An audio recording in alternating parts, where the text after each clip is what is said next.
De repente, você está tanto na clínica quanto na escola, e aí, de repente, você quer acalmar a criança, tá? A criança, ela, por algum motivo, demonstrou alguma ansiedade, seja porque se envolveu em algum conflito, ou porque ela, de fato, está ansiosa, né? A gente ainda não descobriu o motivo.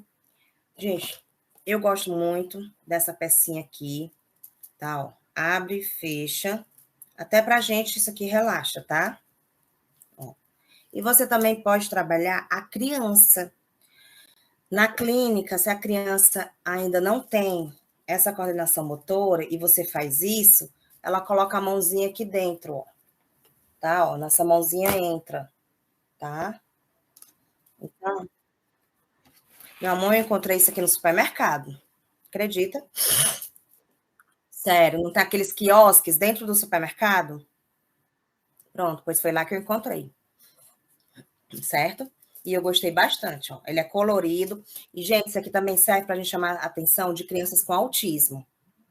Às vezes você não quer fazer alguns testes, né, de percepção, tal.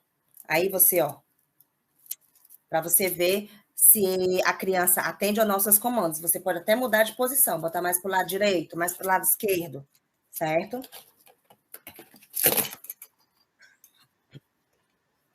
Freitas com eu acho que enquanto nas casas freitas, naquelas casas que vende portado,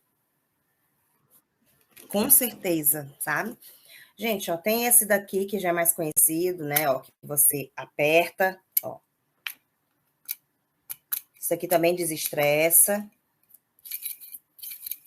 Aqui, ó, trabalha, deixa eu ver aqui, ó, trabalha as emoções. Tá vendo, ó? Tá? E aí você ainda coloca aqui no braço para não cair, tá? Roda, aperta. Eu gosto muito desse aqui, esse aqui até pra gente, ó. Aí sai a gosminha, ó. Ó, ó, aranha. Esse também gosto muito. Eu só não gosto, gente, dela preta, porque ela fica direitinho a aranha, sabe? Aí eu mesma fico com aquela sensação ruim. Oi, oi, amor.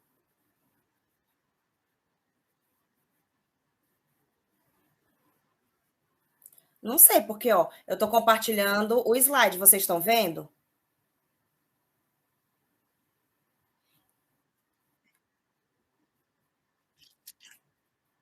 Isso. O slide tá só o nome dislexia por enquanto.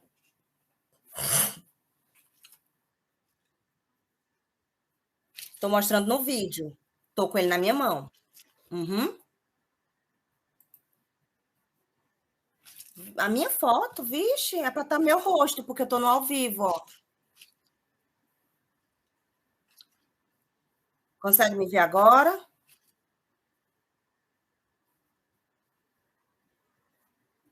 Ou não?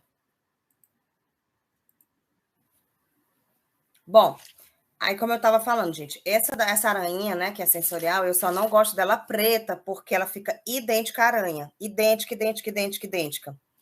E aí eu fico com receio de tirar o medo da criança. E a criança pegar numa aranha caranguejeira e acontecer alguma coisa, entendeu? Porque o medo também faz bem, né? O medo faz mal e faz bem. Ele faz bem por quê? Porque é o medo que faz com que a gente olhe para um lado e para o outro atravessar a rua.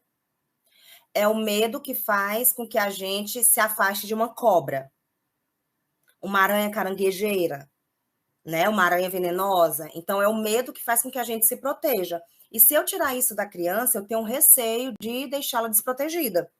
Aí eu prefiro de cor, tá? Mas isso aqui é uma opção minha. Isso aqui não é uma regra, não, viu? Chamar a atenção de neném ou de criança com autismo, tá? Eu acho bonitinho. Dentro tem três chocalhos, tem duas bolinhas e um chocalho. Aí, ó. Certo? Isso aqui você também pode fazer, ó. Como é colorido, você pode pedir as cores. E você pode trabalhar a questão do visual, para saber se a criança vai acompanhar o seu olhar, né? Ó. Às vezes a criança, você chama o nome, Marcelo, Marcelo, e a criança não olha. Você faz uma zoadinha, a criança olha. Por ela saber que se chama Marcelo, a criança não vai querer olhar. É como se o cérebro dela mandasse um aviso do tipo: ei, eu sei que eu sou Marcelo. Não precisa ficar repetindo meu nome, eu já aprendi meu nome. E aí, quando você faz uma zoadinha ou algo assim, ela olha, tá? Ou não, né? Pode ser que ela não olhe de jeito nenhum. Bom, esse aqui é super conhecido, né? Potis, que faz a gente desestressar. Isso aqui a gente também trabalha várias coisinhas. A partezinha que fica para dentro, a gente pode encaixar bolinhas.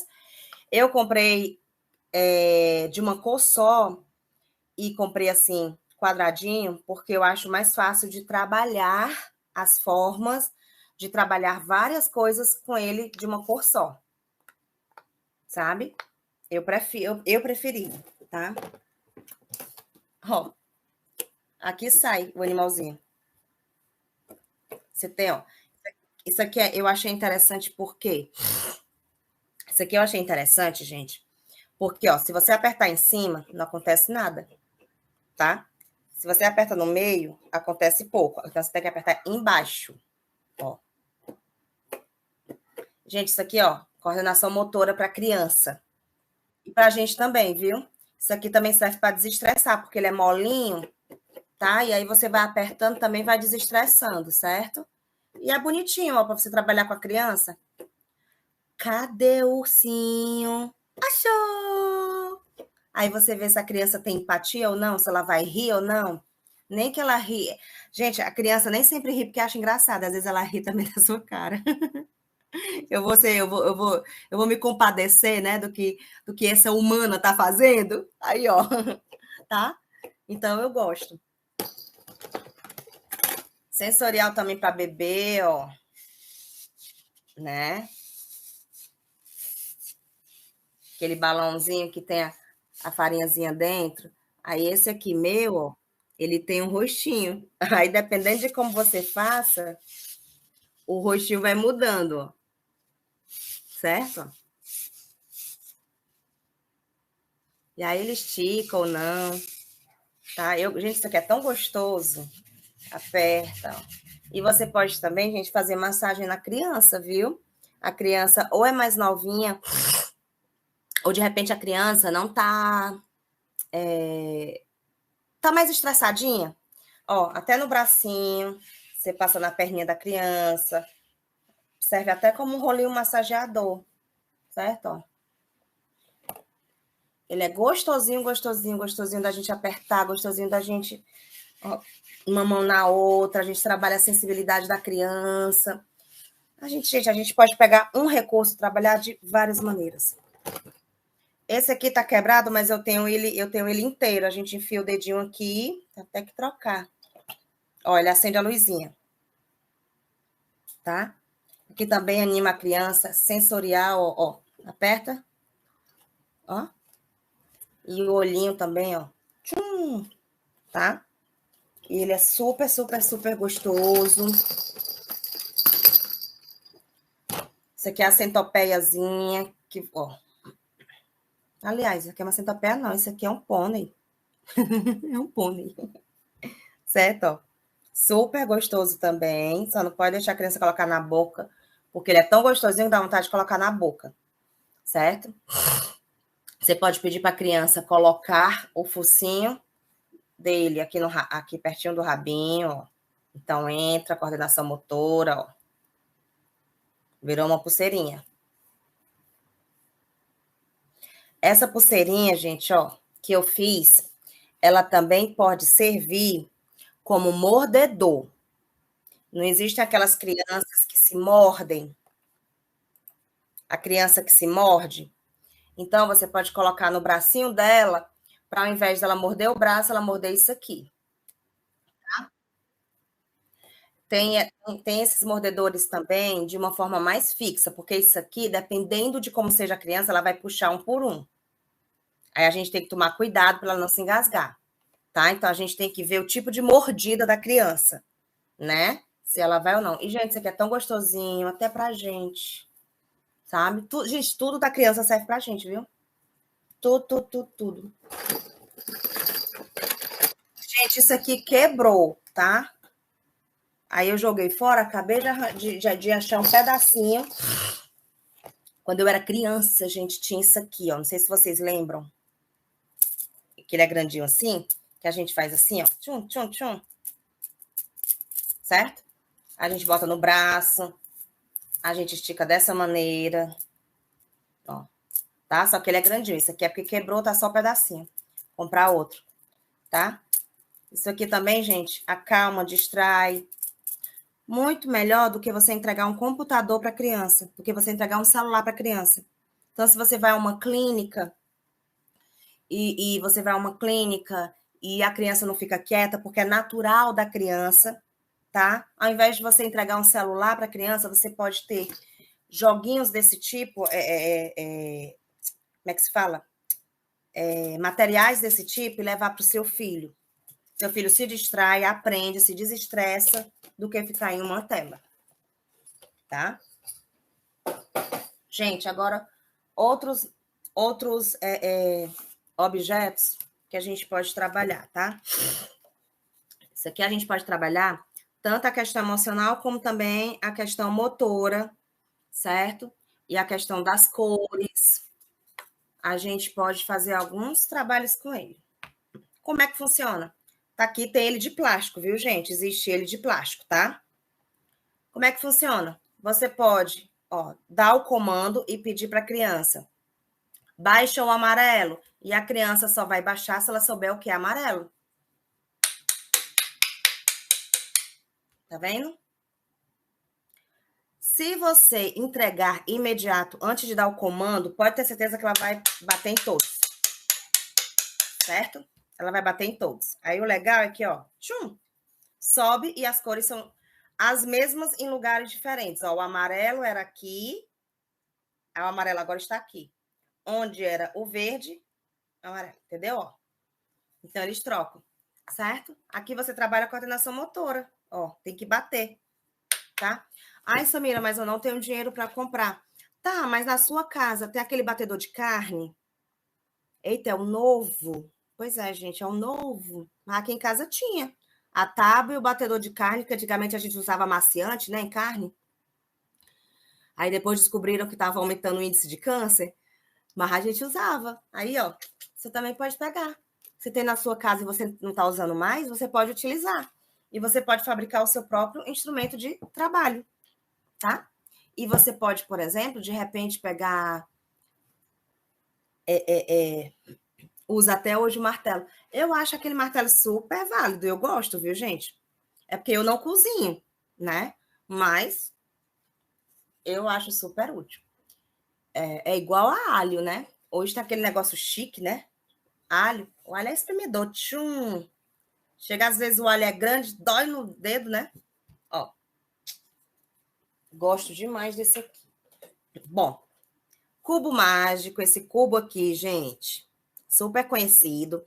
Já tem várias dimensões, certo? Eu confesso que eu nunca consegui acertar. Acho que o meu QI tá tão abaixo do nível que eu não consigo acertar, gente.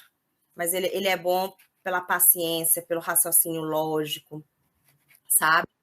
Ele ajuda na questão da concentração e do seu objetivo, tá? Você precisa traçar um objetivo e pensar o que eu vou conseguir com ele. Opa, aí você vai fazendo, tá? Então, as crianças amam. Olha, consegui aqui, ó. Viu? Consegui só uma linha. Duas. Então, você vai trabalhando isso aqui com a criança e você vai vendo, ó, o que você quer, o objetivo. Tem ele maior, tem ele menor, tem ele... Gente, o Tetris, certo? O Tetris é super bacana, tanto para criança, para jovem, para idoso, não importa a idade, certo? Não importa. Esse daqui é excelente. Por quê?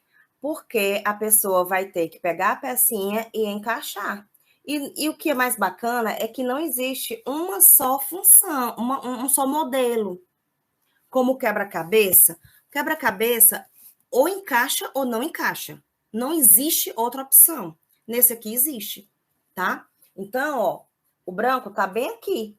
Mas, de repente, se eu mudar de posição, eu posso colocar um branco aqui e um branco aqui. Ó, encaixou. Agora eu tenho que ver onde eu vou colocar o amarelo. Tá certo? Então, o bacana é isso, porque existe mais de uma opção. Trabalhar raciocínio lógico, lateralidade, a noção de espaço, a noção de tempo, a paciência, a concentração. Gente, tudo, assim, esses que eu estou mostrando, ele serve para a parte do transtorno de aprendizagem, tá? Todos necessitam de raciocínio lógico, e sem raciocínio lógico a gente não consegue fazer nada na questão de aprendizagem. Português é raciocínio lógico, matemática é raciocínio lógico, filosofia, tudo é raciocínio lógico, tá? Então, eu gosto bastante desse aqui, tá? E o último que eu trouxe para mostrar para vocês, a torre inteligente, certo? Ó, tem as peças, certo? E você tem que colocar na cor certa, tá? Ó, vou só aqui dar um exemplo. A cor certa. Aí você vai tirar outra peça. Suponhamos que seja essa. Não vai dar certo porque eu não tô apoiada, tá, gente? Tá na mão. Mas, ó, assim que eu botar, vai cair. Ó, o azul, porque bem aqui tá o azul, certo? Aí, ó, o vermelho e aqui vai ser o verde. Deixa eu só ver se... Ah, caiu. Não tinha como não cair, né? Não tá apoiado, tem que ficar apoiado numa mesa. Opa, botei aqui só para vocês olharem. Oi. Tá vendo? E aí a pessoa vai ter que montar. Aqui estão as outras mais peças aqui, tá certo? Concentrar. Tudo que eu falei para o outro serve para esse. Menos tremer do jeito que eu tô tremendo, né? Para não derrubar.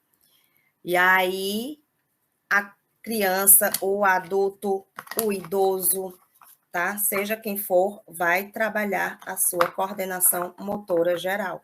Eu gosto também bastante, certo? Fica aí mais uma dica.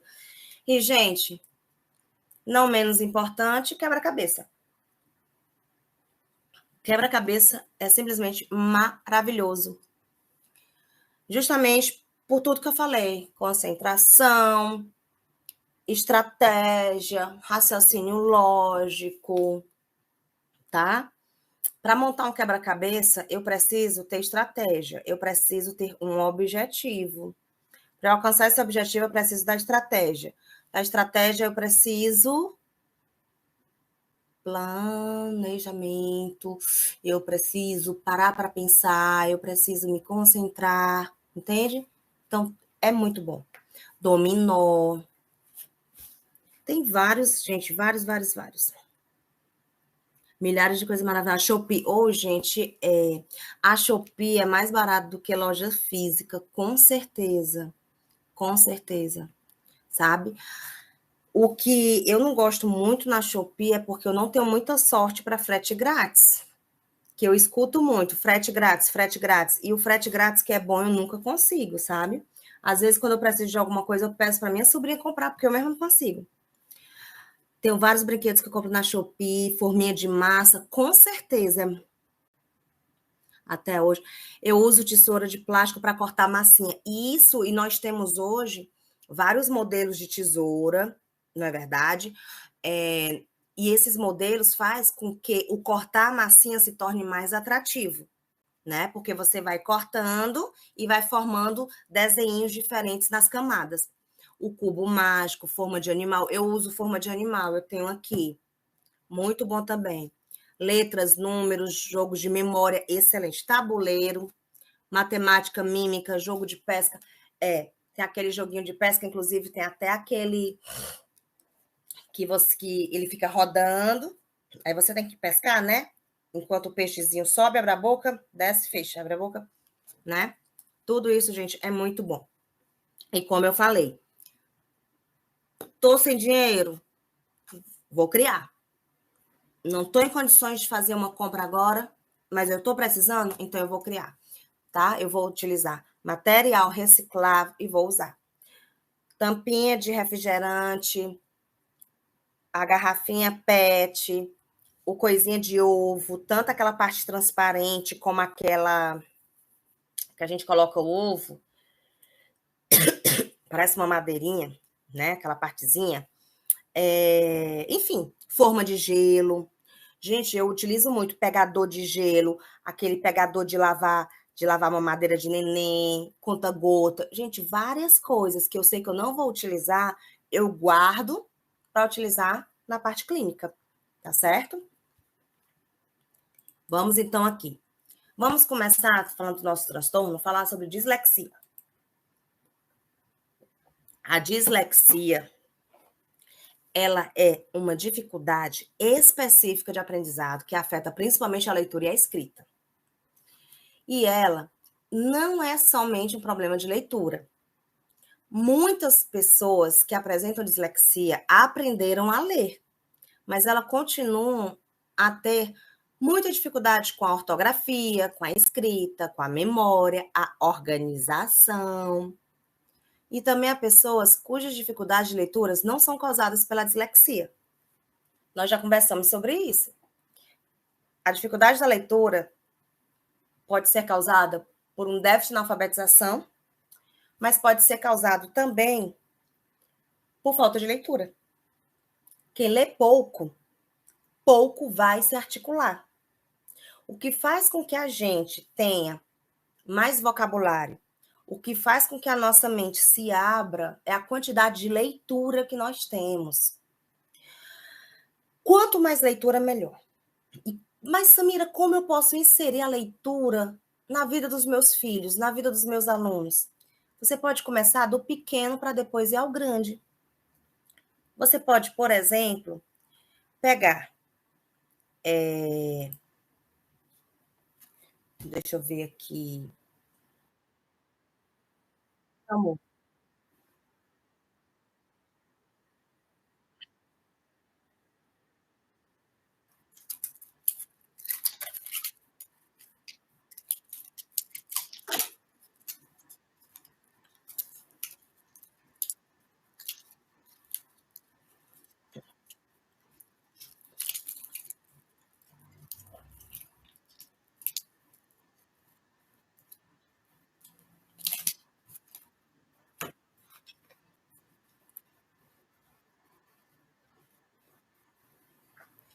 E, Ana, às vezes eu tenho vontade de dar aula em pé, porque eu vou dando aula aqui, eu vou lembrando das coisas, dá vontade de pegar. Tem uns livrinhos, né?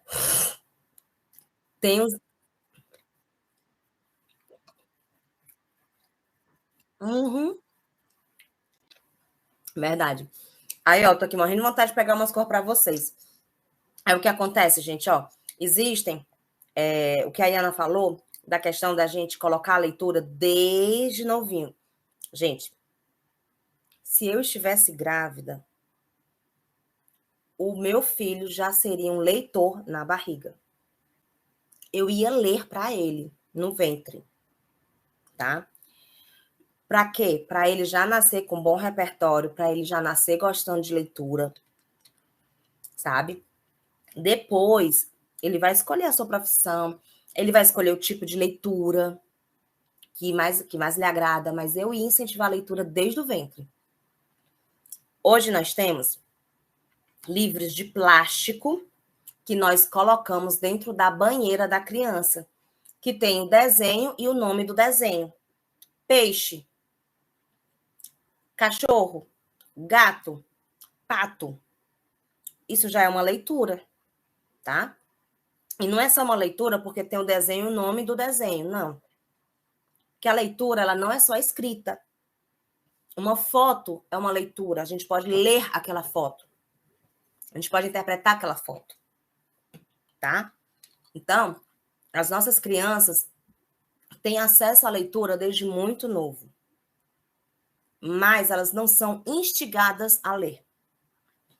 Que a Iana falou, contação de história. Gente, 2 contações de história por dia, meu Deus do céu, haja repertório. Haja repertório. Mas você sabia que você pode contar uma história de várias formas? E você pode, por exemplo, Chapeuzinho Vermelho. Você pode hoje ir de Chapeuzinho Vermelho, certo? E aí você pode amanhã. Vamos fazer o seguinte? Quem quer ser o Chapeuzinho? Quem vai ser o Lobo Mau? Quem vai ser a vovozinha? Quem vai ser... Eles contracenam do jeitinho deles.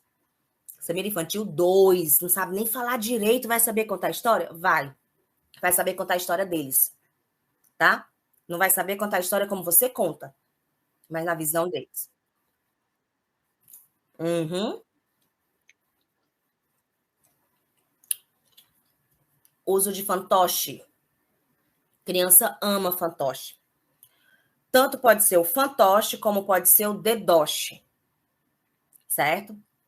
Tanto é acessível financeiramente, porque tem de vários materiais, como você pode fabricar se você tiver essa criatividade. Eu conheço pedagogas que fazem coisas com EVA que eu fico babando. Eu fico assim, meu Deus do céu, como é que uma pessoa nasce uma vez e nasce tão capacitada? Você entrega um pedaço de EVA, a pessoa faz milagre. Então, isso eu acho simplesmente incrível. Você pode pegar essa mesma história e colocar a música. Ela não vai ser falada, ela vai ser cantada. E por aí vai. Então, gente, nós podemos. Sim, você pode pegar a história, pregar na parede da sala. Ao invés de ir para o parquinho contar a história, fica dentro da sala e nas paredes da sala estão os desenhos. Oi.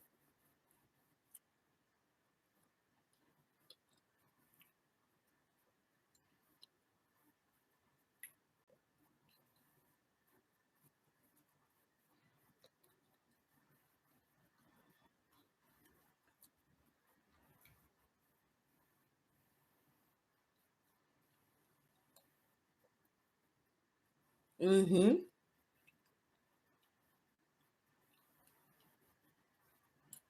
uhum. Olha aí,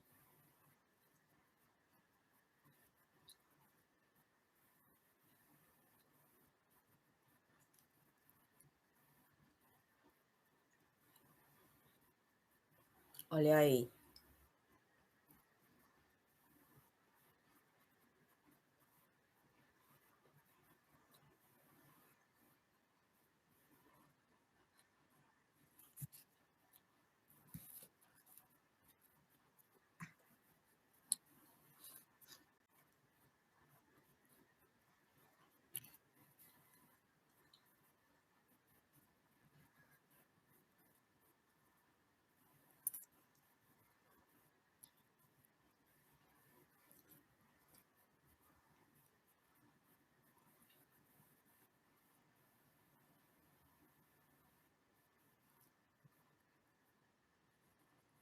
Uhum.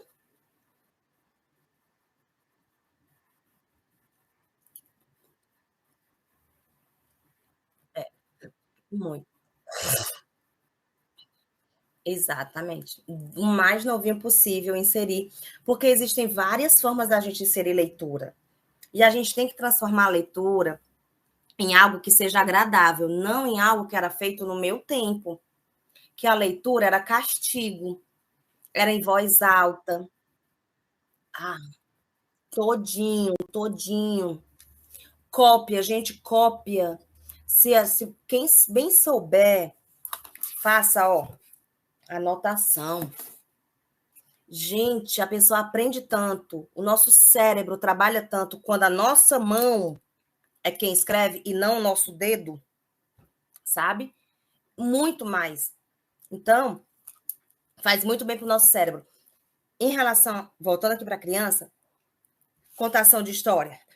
Como o exemplo que eu dei, você prega as fotos na sala, você pode imprimir a historinha.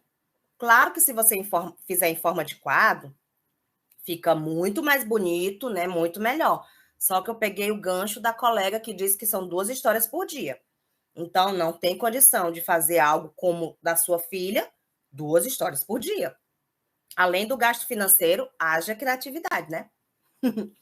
E quando você terminar de elaborar uma história, já terminou o mês. Então, você coloca na sala todinha. Aí vai fazendo igual museu, que você vai olhando figura por figura, contando a história. As próprias crianças vão contando. Você vai acompanhando.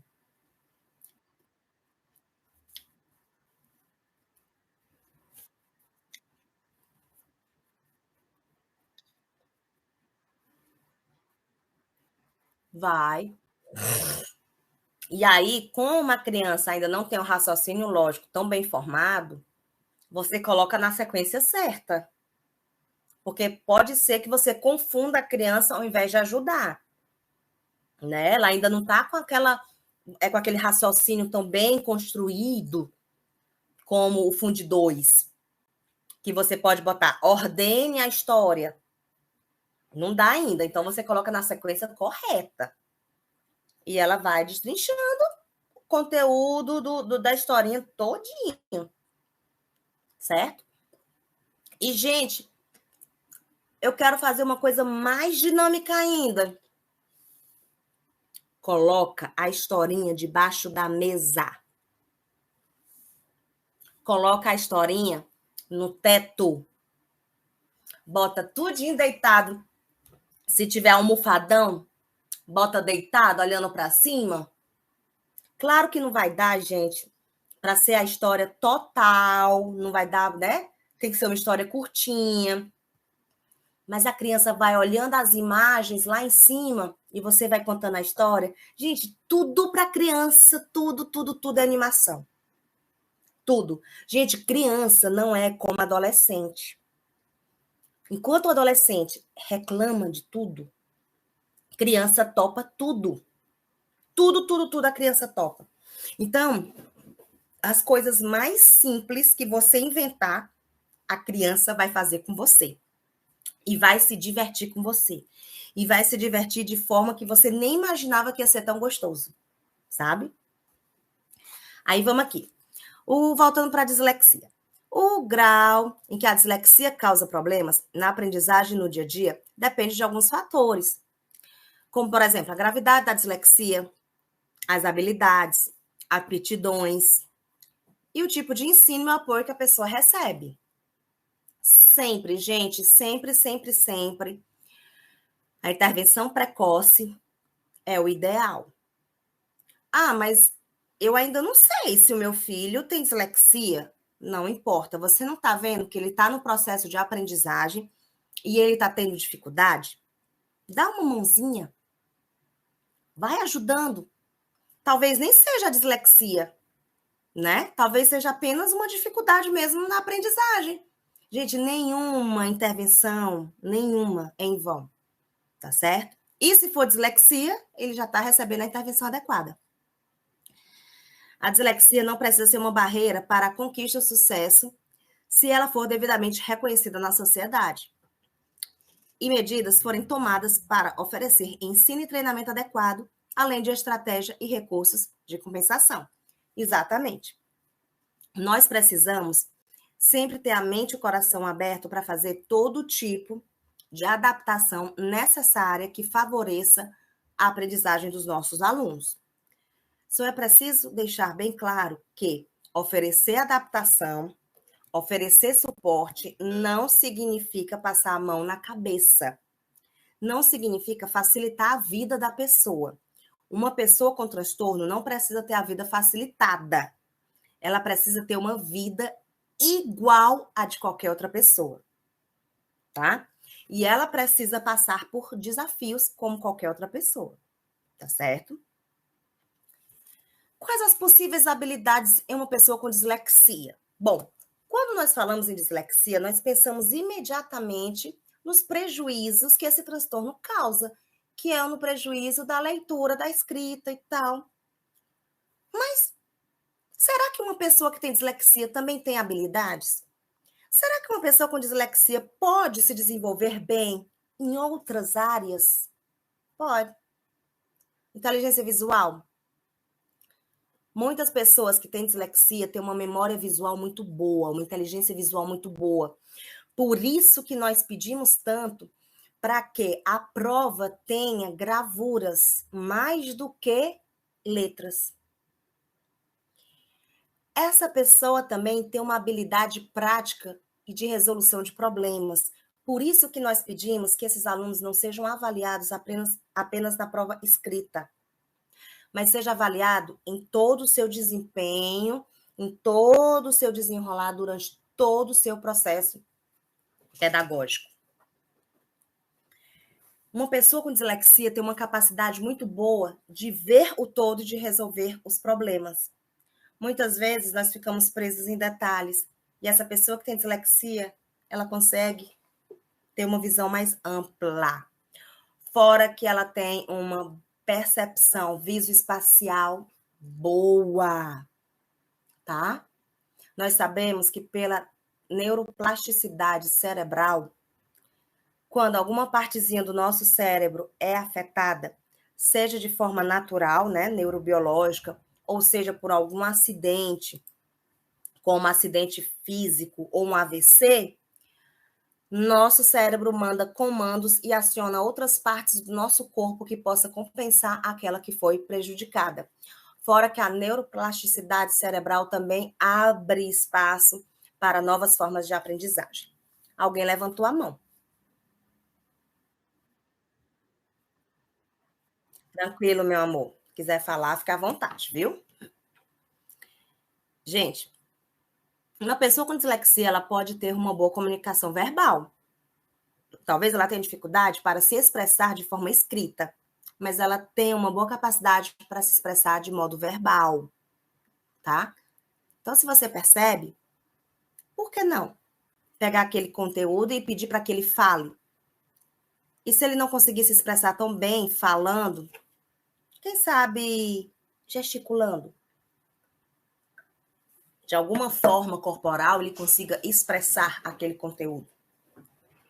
Apontando, pegando a resposta, ele mostrando. Por quê? Por que nós devemos analisar os nossos alunos apenas com uma prova física? É bem verdade que nós não podemos deixar de lado as avaliações parciais e bimestrais, né, global, como a escola chama. Porque enquanto nós vivemos em um sistema em que para cursar uma faculdade eu preciso passar por um Enem, e aqui eu não estou querendo fazer crítica ao Enem, tá? Enquanto houver esse tipo de seleção, vai haver também dentro da escola um tipo de seleção. Não tem como.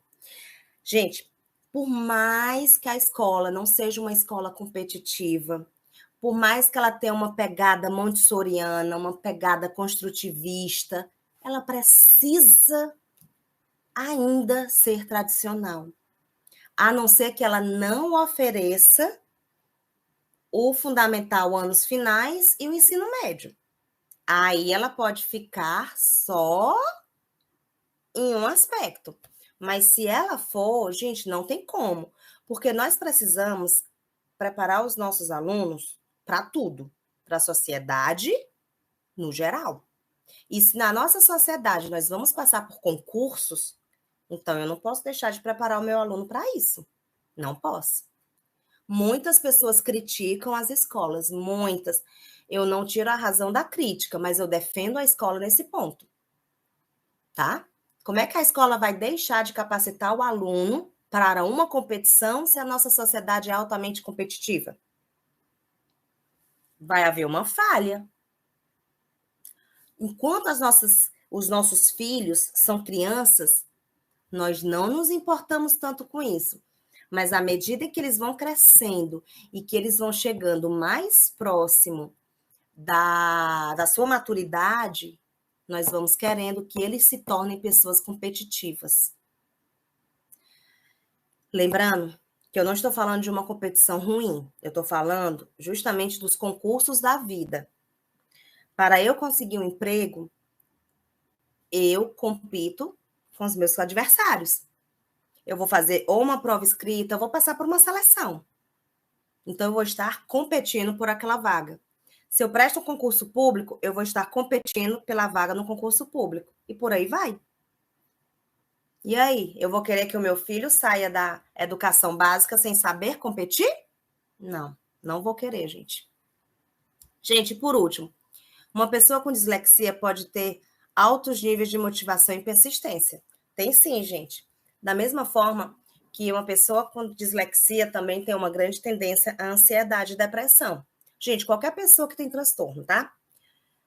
Quem tem transtorno, quem tem algum tipo de deficiência, tem uma maior facilidade de desenvolver, tá? Pensamentos, um espírito de autoestima bem baixo. Por tudo que nós já conversamos hoje. Julgamento da sociedade, o medo de fracassar, palavras pessimistas, a família que nem sempre colabora, e por aí vai, tá? Mas quem tem transtorno também pode ter um espírito guerreiro, aquele espírito de que eu não vou desistir, eu não vou perder, eu vou conseguir. Só que para a criança chegar a esse nível, ela precisa ter um suporte muito bom. A família precisa acreditar nela. E como é a interação social de uma pessoa com dislexia? Bom, nós achamos, não é nem que nós achamos, mas nós falamos muito da dificuldade de aprendizagem, não é verdade? A gente fala muito da parte pedagógica, né? Que a criança com dislexia tem dificuldade para ler, tem dificuldade para escrever, às vezes escreve de modo espelhado, às vezes responde uma questão no lugar da outra. A letra de quem tem dislexia costuma não ser tão legível e por aí vai. Mas, gente, sabia que essas pessoas também enfrentam alterações sociais? Elas também enfrentam outros prejuízos, como, por exemplo, esquecer. Não é só quem tem TDAH que é esquecido, não. Quem tem dislexia tem a tendência, veja bem, tendência, tá? Não estou dizendo que toda pessoa com dislexia é assim. Mas tem a tendência a não lembrar o nome das pessoas, de lugares ou de objetos.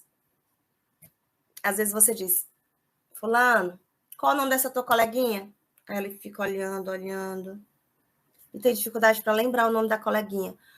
Rapaz, pelo amor de Deus, a menina senta do teu lado todo dia, tu não te lembra? Cuidado com as frases. Cuidado. Tá lembrado? Não? Vamos lá. Mariana. Então você ajuda essa criança a lembrar. Ao invés de criticar, ajude.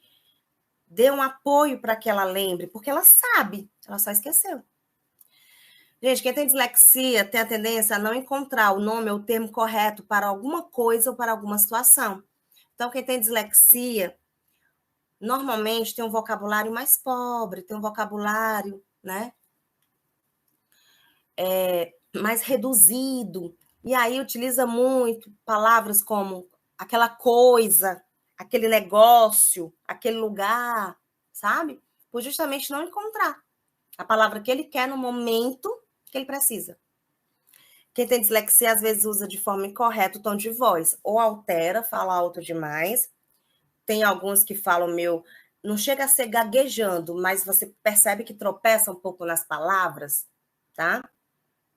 E por que que isso acontece? Gente, quem lê pouco, fala pouco. tá? Quando nós aumentamos a quantidade de leitura, nós aumentamos o nosso repertório cultural. Automaticamente, aumentamos a quantidade de palavras que nós conhecemos. Então, nós temos um vocabulário bem mais diversificado. Se a pessoa com dislexia tem dificuldade na leitura e na escrita, significa que ela lê pouco, certo? Até porque a dificuldade desestimula a leitura. Então, essa pessoa não vai ter tanto vocabulário, tá certo? E aí, ela não vai saber utilizar tão bem o tom de voz. Quem tem dislexia pode querer, tem a tendência de entender tudo de forma literal, o que pode dificultar um pouco a entender algum sarcasmo, algumas palavras de duplo sentido. Aí você deve estar pensando, mas Samir, isso não é característica do autismo, não? Gente, nenhuma característica é 100% de um só transtorno, tá? Às vezes, uma característica de um transtorno se assemelha ao de outro. Então, não é porque a pessoa não entende figura de linguagem que ela é autista. É preciso ter outras características, tá bom? E, gente, quem tem dislexia tem uma tendência a confundir palavras e frases, tá? Quem tem dislexia, às vezes, troca também algumas palavras quando está falando. Por exemplo, vrido, né? O famoso vrido, tá? Então, isso acaba sendo comum em quem tem dislexia. E a descalculia, o que vem a ser a descalculia? De acordo com o DSM-5, é um termo alternativo usado em referência a um padrão de dificuldade caracterizado por problemas no processamento de informações numéricas, aprendizagem de fatos aritméticos e realização de cálculos precisos ou fluentes. Se o termo descalculia for usado para especificar esse padrão particular de dificuldade de matemática, é importante também especificar quaisquer dificuldades adicionais que estejam presentes, tais como dificuldades no raciocínio matemático e na precisão na leitura de palavras. Gente, quem tem descalculia também vai ter dificuldade na divisão dos fonemas. Nós relacionamos literalmente a descalculia a número, o que não está errado, está correto. Mas, quando nós contamos o fonema, nós estamos lidando com números. Só que esse número é, daqui na nossa mente, tá? A gente não está vendo o número por escrito, mas a gente está lidando com o número.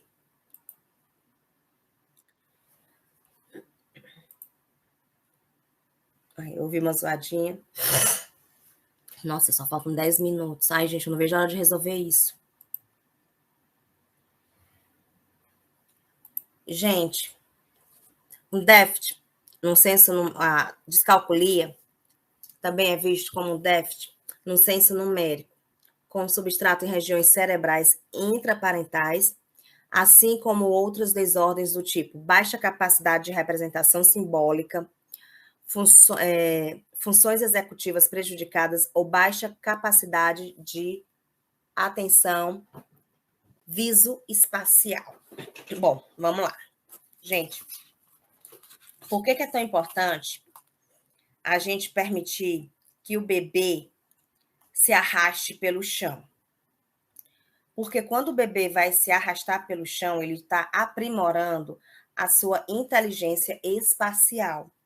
Essa inteligência espacial vai ser de suma importância para que a criança aprenda a escrever, seja número ou seja letra. Tem aqui, pensa nos meus 2 dedos, como sendo as linhas do caderno. E a criança vai ter que escrever aqui, correto? Onde estou passando a caneta, tá? Essa noção espacial de se arrastar pelo chão, que quando a criança começar a escrever, ela vai ter aqui dentro, ó. Ela vai entender que a letra maiúscula tem que encostar na linha de cima e na de baixo. E a minúscula não pode encostar na de cima. Tudo, gente, que o bebê faz é para capacitá-lo a aprender a ler e a escrever. Por isso que nós não podemos poupar a vida dos nossos bebês. Ixi, ficou feio, não foi o que eu falei? Poupar a vida dos nossos bebês. Parece até que eu vou sacrificar as crianças, credo. O que eu quis dizer foi o seguinte: existem pais que a criança faz e já está entregando na mão da criança um brinquedinho, uma chupeta, água, o que seja. O ideal é fazer com que a criança se esforce um pouquinho para ter o que ela quer, tá? Porque vai ser esse esforço que vai fazer com que ela adquira capacidades para ler e para escrever. Foi isso que eu quis dizer, tá? Então, me corrigindo aí bem rápido. Oi, Aline.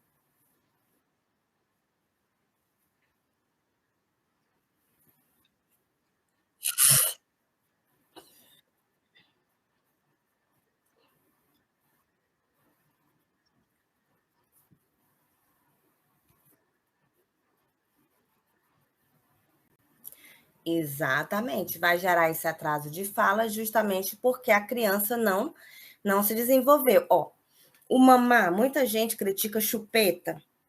Gente, a sucção, né, ó, é justamente trabalhando o aparelho fonador para a criança falar, tá? O que é prejudicial? O excesso, todo o excesso é prejudicial, né?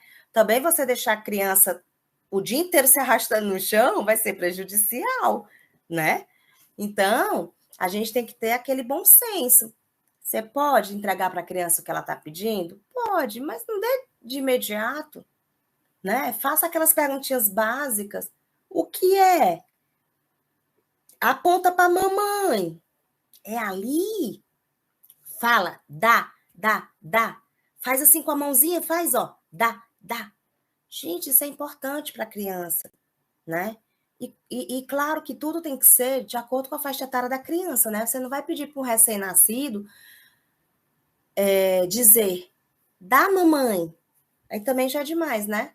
Você também não vai pedir para uma criança de 6 meses, de 1 ano, dizer, por gentileza, dê-me passagem, tá? Mas aquelas coisinhas básicas a gente vai colocando no repertório da criança. Dá, dá, dá. Né? Ó, fazia assim, dá tchau, tchau. E ó, sempre mostrar a boca para a criança. Tchau. Dá, dá. Certo? Então é muito bom que a criança veja a nossa boca como ela se articula, porque a criança aprende por imitação. Então, ó, dá. Muitos pais pensam que a criança já está falando papai e mamãe. Papá, mamá. Gente, a criança está só. Se você fizer, você vê que rapidinho você faz isso. A criança está gesticulando. E aí, ela olha para você e você me chamou de mamãe. Fala, mamãe, mamãe. A criança vai relacionar o que ela fez a você. E aí, rapidinho, ela vai estar olhando para você. Entendeu? Mas vamos fazer de conta que a criança está chamando mamãe mesmo e vamos ser felizes. Gente, quais as principais dificuldades na descalculia? A compreensão e a memorização de conceitos matemáticos, as regras, as fórmulas. Ter descalculia, gente, não significa que a criança não saiba somar ou subtrair, tá? Ela pode ter uma dificuldade mais acentuada, né? Como aprender regras, as fórmulas. E aí, na hora da prova, a criança sabe aplicar a prova, ela só não consegue decorar a prova, ela não memoriza. Então, ela leva anotada a fórmula. Mas, Samira, isso não é pesca? Não, porque a escola vai saber que ela está utilizando, então não tem como ser pesca se a escola está sabendo. E não adianta você ter a fórmula se você não souber aplicar a fórmula. É em vão, né? Então, a criança sabe utilizar, viu? A sequenciação de números, antecessor e sucessor. Então, a criança com descalculia, ela vai ter dificuldade em saber que o 1 vem antes do 2. O 3 vem depois do 2. Entende? Então, o que antecede, o que sucede, ela vai ter dificuldade. Se você der os números para ela, ela vai colocar em ordem desigual. Ela não vai colocar 0, 1, 2, 3, 4, 5. Não. Entendeu? Ela vai ter essa dificuldade. Ou em dizer qual dos dois números é o maior. Por exemplo, o 2 e o 3. maior é o 3. Não são 3 unidades, e aqui são 2. Ela vai ter essa dificuldade de fazer essa relação. O que é maior? É o 3 ou é o 2? Ela vai ter dificuldade de diferenciação de esquerda e direita. Leste e oeste. Gente, quem tem descalculia tem dificuldade em direita e esquerda. Você fala assim, dobra a direita. Hã? A pessoa não sabe onde é a direita. Lembrando que confundir uma vez ou outra não é descalculia, tá, gente? É a frequência, viu? Compreensão de unidades de medida. À medida que unidade de medida, à medida que a criança vai aprendendo mais conteúdos, ela vai apresentando mais dificuldades. Então, ela começou sem saber identificar antecessor e sucessor, sem saber identificar qual o maior, se é o 2 ou 3, se é 1 ou se é o 2. E agora ela já não vai mais saber a questão das unidades. Unidade, dezena, centena. Então, você vê que à medida que ela vai amadurecendo, o prejuízo da descalculia vai se tornando maior, tá? E é o natural. Ela não vai aprendendo mais coisas. Então, a base dela já foi prejudicada. Se a base dela já foi prejudicada, tudo que ela for aprender a partir de diante também vai ter um pouco de prejuízo, tá? Tarefas que impliquem a passagem do tempo, como ver as horas, certo? Ela não vai saber ler aquele ponteiro. Ou ela só vai saber ler o ponteiro, não vai saber ler os números. 14, os 2 pontinhos e 30. Ela não vai saber ler as horas. Por quê? Porque ela tem dificuldade em saber ler os números. Se ela não consegue ler os números e os números são horas, ela não vai saber os números. Gente, falta um minutinho. Vou logo abrir outro aqui. Outra reunião. E aí, gente, a criança já vai ter esse prejuízo, tá certo? Tô botando aqui no chat a nova reunião, viu, gente? Quem quiser já ir entrando, pode ir entrando já na outra.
E, gente,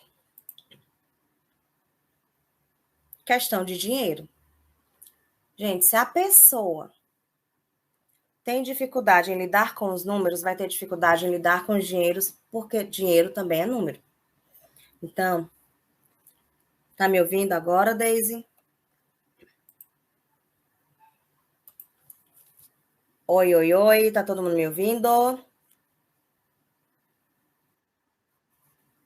Show. Então, gente, essa pessoa vai ter dificuldade em passar troco, né? Se eu não consigo, se eu não sei que o 2 é menor que o 3, como é que eu vou saber o troco que eu tenho que dar? eu não vou saber, gente, o troco que eu tenho que dar. Não é verdade? Então, vai ter essa dificuldade, viu?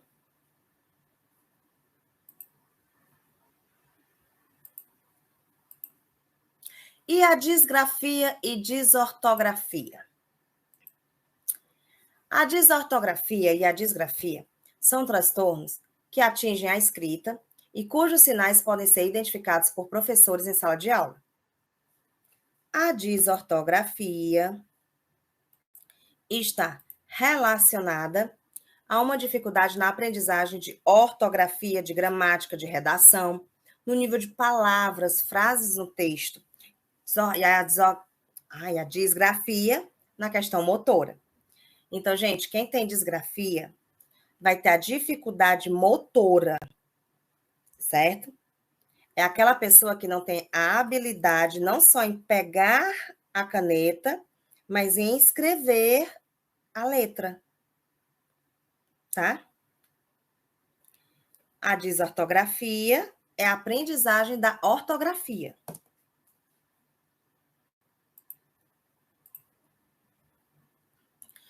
A desortografia pode acontecer de forma isolada ou vir acompanhada da dislexia, o que é mais comum. Tá, gente? A mais comum é ela vir junto com a dislexia e, nesse caso, a criança é diagnosticada apenas com dislexia, tá? Nem sempre, dificilmente, ela recebe um laudo em que tem lá o nome, desortografia, tá? E é importante destacar que todos os que possuem dislexia também possuem desortografia. Foi o que eu disse, né? Quando a criança tem desortografia, ela apresenta dificuldade no nível da palavra, na organização das frases e do texto em geral. Não vai ter só uma dificuldadezinha, vai ser no tudo. Logo no início da aprendizagem, gente, é bem possível identificar alguns sinais que dão indícios de que a criança já estão maduras para aprender as frases e os textos. Certo? A criança já vai mostrando os sinais. Quando ela tem disgrafia, ela já vai apresentar uma dificuldade na fluência da escrita, em alguns aspectos, como cometendo erros ortográficos, e até mesmo na formação de algumas palavras.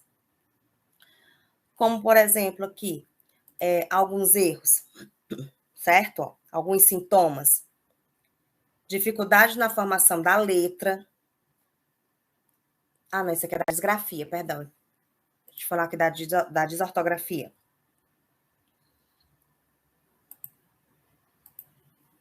Ah, é porque eu já tinha passado para a disgrafia, por isso que eu confundi. Na desortografia, a criança, certo? Ela vai ter dificuldade na organização de frases. O menino caiu da cama. Essa organização, ela vai ter dificuldade.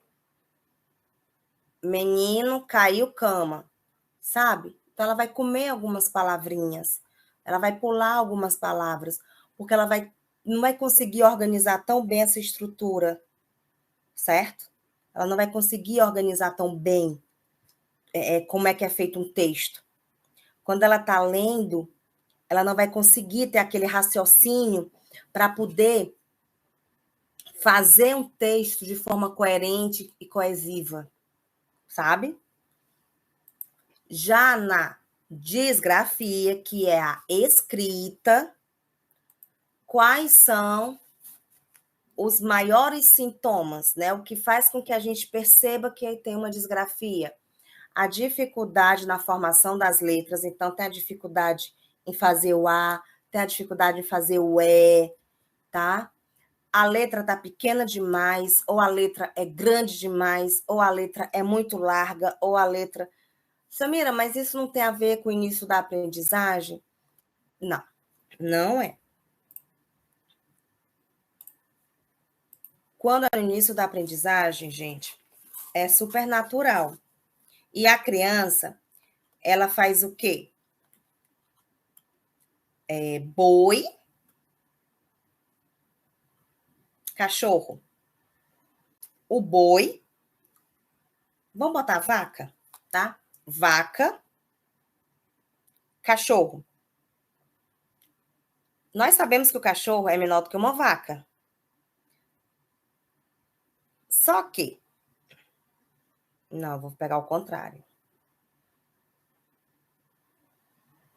Acho que quem enrolou agora no pensamento fui eu, gente.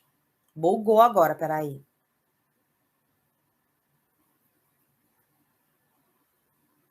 Pronto. Isso mesmo. Raciocínio voltou. É. O que a criança vai fazer? Ela vai escrever ou V ou A, né? Bem grandão, porque a vaca é grande.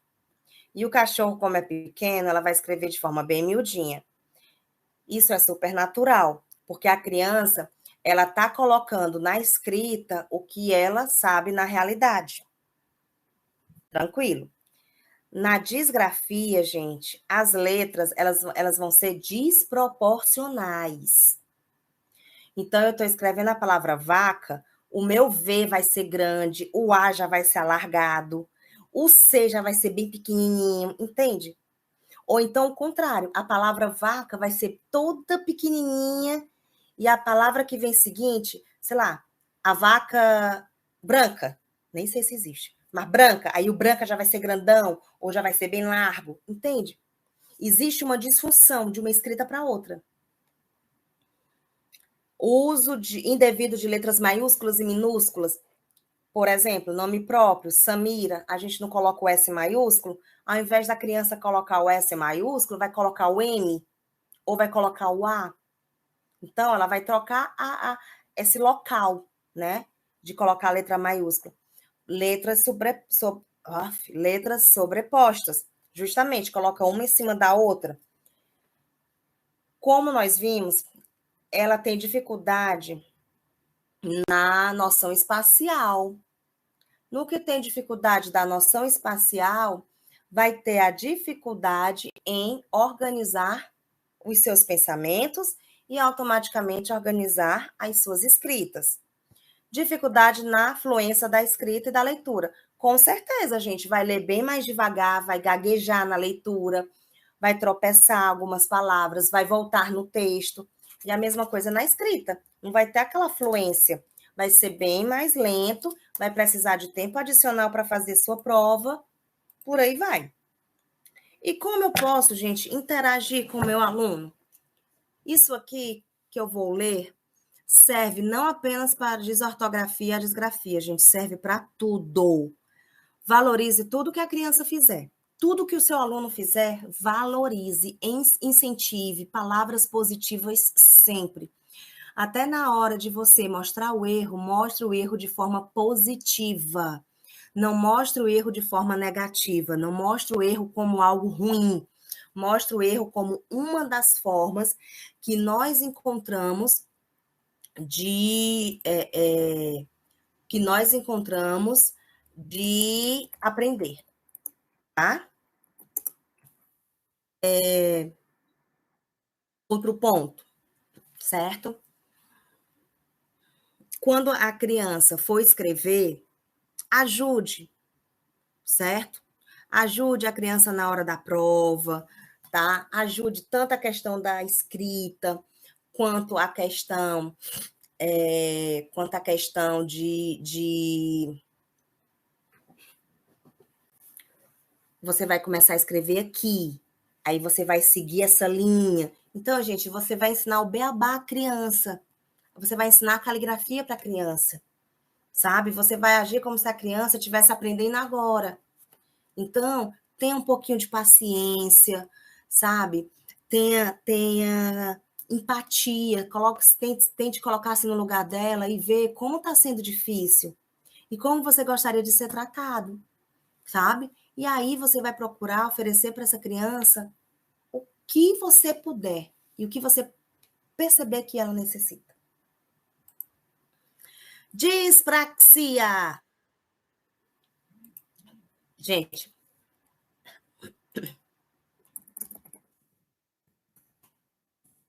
vamos aqui. A dispraxia é uma circunstância no qual o cérebro apresenta uma disfunção no planejamento, na coordenação dos nossos movimentos, do movimento do nosso corpo, certo? Tanto na questão do equilíbrio, como na postura e no falar. Como eu disse na parte da manhã, muita gente acha que a dispraxia é só da fala, e não é.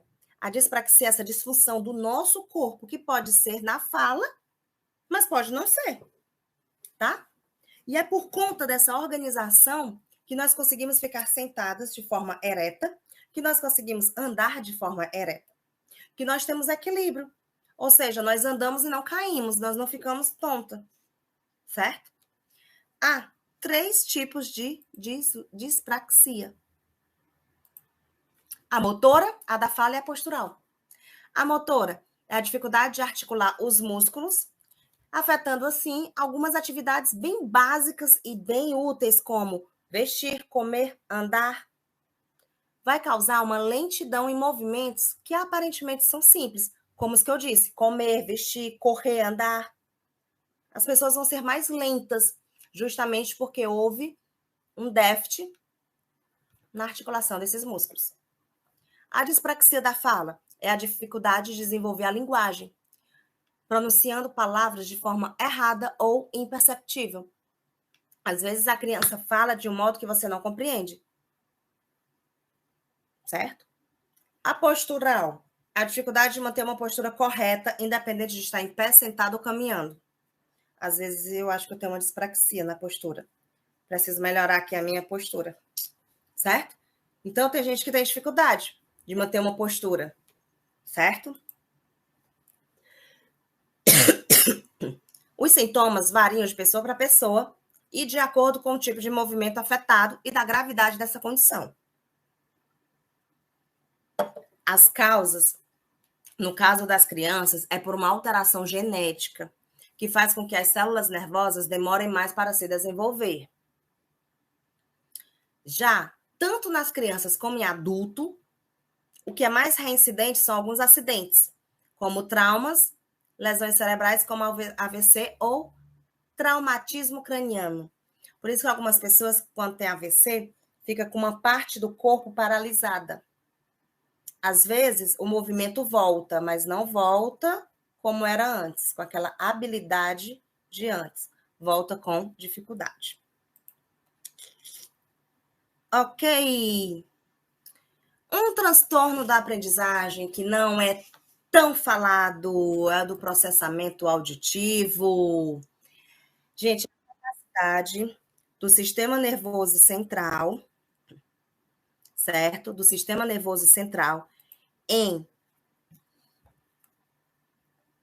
canalizar as informações enviadas pela audição, como a localização, a lateralização dos sons, a discriminação auditiva, o conhecimento de padrão auditivo e do aspecto temporal dessa audição.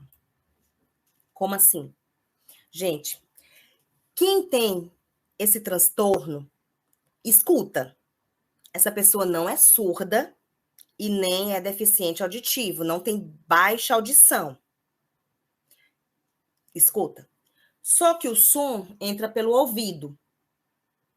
Quando ele chega onde ele deve captar as informações, acontece um probleminha e o som não é captado. Às vezes não acontece de você, por exemplo, você está em casa, aí você está, sei lá, no banheiro, você está tomando banho, aí você sabe que alguém está falando com você, mas você não consegue entender o que a pessoa fala. Você escuta, mas você não codifica o que a pessoa está dizendo. É como se fosse mais ou menos isso. Quem tem esse transtorno, escuta, mas não codifica, não compreende. Se não compreende, não sabe de onde o som vem. Então, se você chamar, ela não vai olhar na direção correta, certo? Fica estressada. Gente, eu também fico, eu não vou mentir, não, eu não gosto. Tá escovando os dentes e alguém falando comigo, o som da escova tá direitinho no meu ouvido, né? Então, eu não vou saber o que a pessoa tá falando. O som do chuveiro, eu não vou. Outra coisa também que me irrita, Polly, eu estiver no canto e alguém gritar meu nome.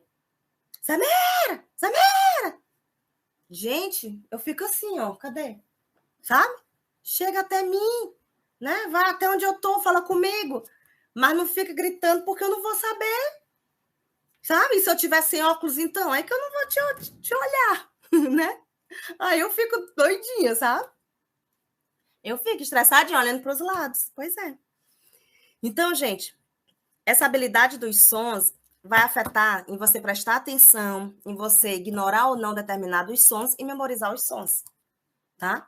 Gente, se eu não estou captando bem esse som, como é que eu vou memorizar bem o que eu não captei? Não tem como, certo? Não tem como. Esse DPAC, né, que é conhecido, ele pode ser causado por alguns problemas de origem genética, lesões cerebrais, por anóxia, que é justamente uma malformação nos axomas, ou traumatismo craniano, pela presença de outros distúrbios neurológicos, por um atraso maturacional das vias auditivas do sistema nervoso central ou por envelhecimento natural do cérebro. É por isso, gente, que a gente diz assim, tem gente que fala até assim, né, ó, bota assim, né, ó, porque faz o quê? Acho que eu tô ficando é velho. Pois é. Oi, pode falar.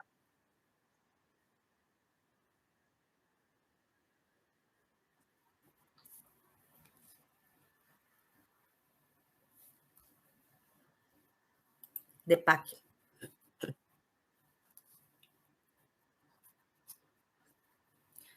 Gera, Aline, gera, por isso que ele também é um transtorno de aprendizagem, né? Porque imagina, se a professora está falando, mas eu não estou ouvindo bem, eu estou falando ouvir, né, no sentido de codificar a palavra. Como é que eu vou prestar atenção?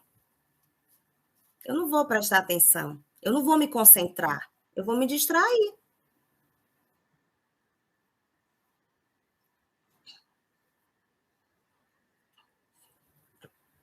Exato.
Por isso, Aline, que antes da gente pensar em um transtorno como autismo, TDAH, TOD, toque, por aí vai, nós precisamos descartar muitas coisas. O PAC, pois é, mas,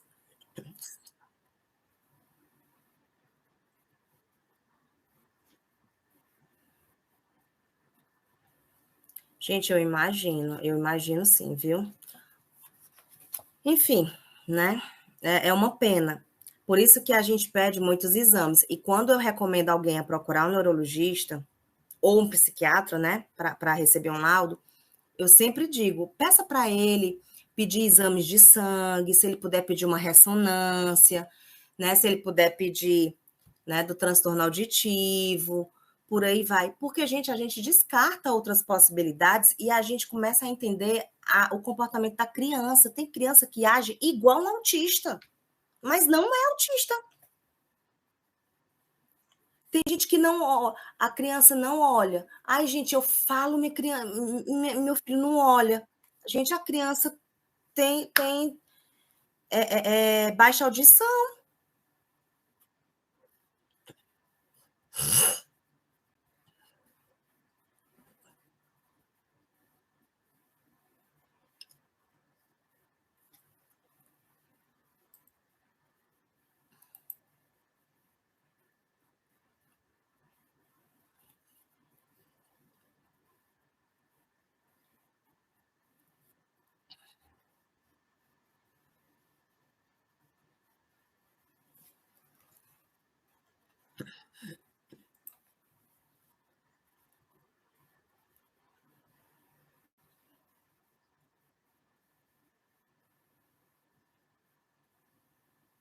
Pois é, Aline, por isso que eu sou altamente contra uma criança inclusiva, vamos chamar assim, uma criança atípica em uma escola especial.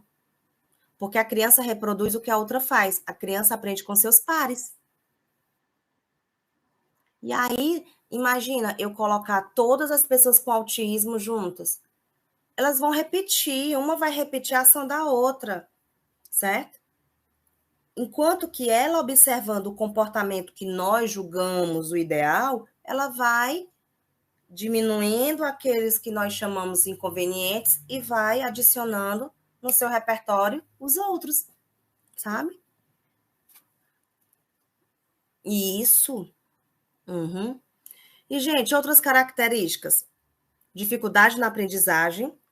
Tem que ter, gente. Se eu não estou escutando bem, se eu não estou processando bem as informações que eu estou recebendo, como eu vou ter uma aprendizagem bacana? Eu vou ter uma dificuldade, gente. Dificuldade de memorização e desatenção. Com certeza, se eu também não processo bem, eu vou esquecer, tá? Porque eu não assimilei adequadamente, não houve a acomodação daquela informação. E claro que eu vou ficar sem atenção, né? Eu não estou escutando tão bem, eu não estou processando o som que eu estou ouvindo, então tudo vai me distrair com facilidade. Cansaço rápido e agitação ao assistir aula, com certeza. Imagina você colocar, canalizar toda a sua energia para escutar. Cansa. Gente, eu não sei se vocês fazem isso, mas é muito comum e eu faço. Mas eu fui perceber que eu fazia depois que comentaram. Quem aqui não desliga o som para encontrar uma rua? Eu nunca tinha percebido, gente, que eu fazia isso. Eu estou dirigindo, aí eu quero encontrar uma rua, eu desligo o som do carro. O que que tem a ver a minha leitura, que é visual, com o som que é ouvido? Depois eu fiquei, valha-me Deus do céu, não é que eu faço?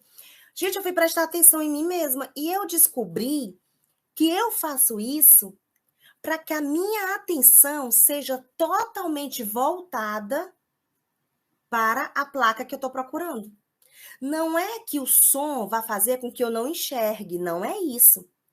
Mas querendo ou não, quando eu estou dirigindo e eu estou escutando música, a música faz com que eu relaxe mais e a música, e eu divido a minha atenção entre o visual, que é o dirigir, e o sonoro, que é escutar a música. Se eu preciso procurar uma rua, a minha atenção vai ter que ser dividida entre procurar a rua e dirigir. Eu não tenho uma opção, eu tenho que prestar atenção na direção. Senão eu vou bater, vou atropelar alguém, vou cometer um acidente. Então eu preciso fazer uma escolha. Instintivamente eu escolho por desligar o som. Atenção dividida, só que a atenção dividida tem um limite. Eu não posso dividir tanto assim. Interessante, não é, gente? Eu acho. Não sei se vocês se admiram como eu, mas eu acho bem admirável. Como o nosso corpo é sensacional, como o nosso cérebro é inteligente, gente. Sabe? Eu acho assim algo magnífico. E a gente não percebe que faz as coisas. Não percebe. Oi. Não, corta não.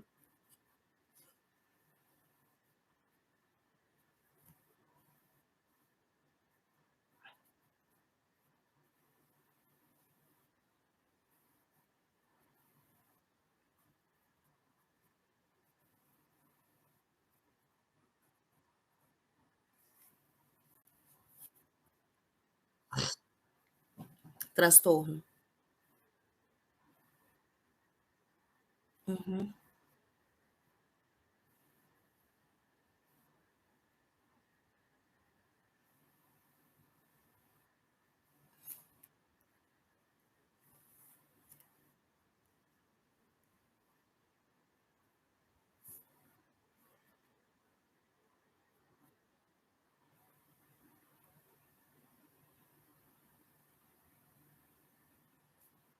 Oi.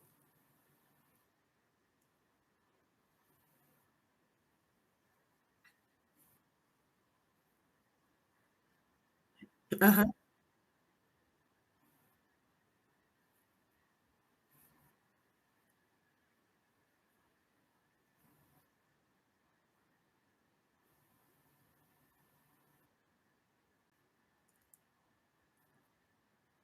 Aham.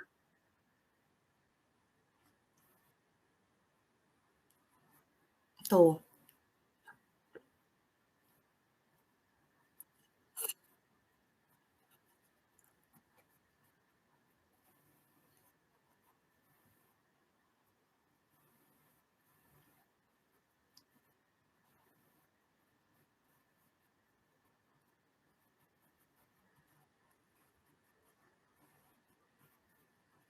Uhum. Mas cabe a você sim, Verônica.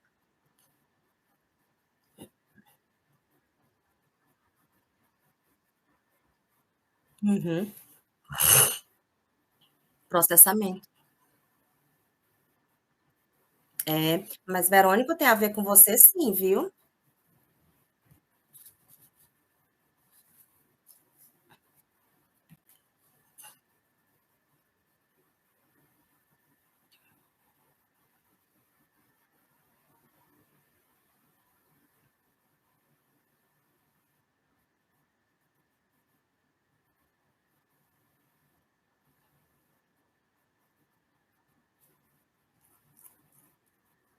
Uhum.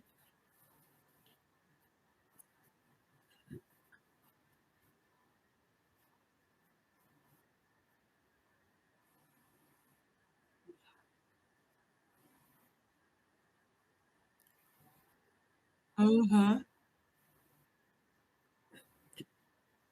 Ele também muda de humor.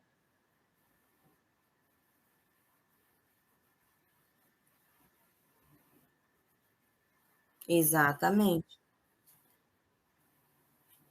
Exatamente. E todas as pessoas, Verônica, que estão envolvidas no processo de aprendizagem da criança ou no processo emocional, têm a ver e têm que informar. Pais responsáveis não podem esconder de ninguém. Ninguém.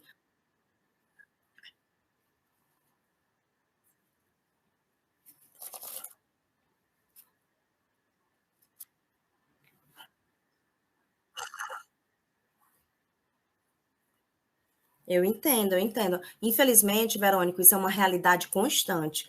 A família ou não aceita, ou não quer compartilhar com a escola, com o psicólogo, com o professor particular, com quem é que seja.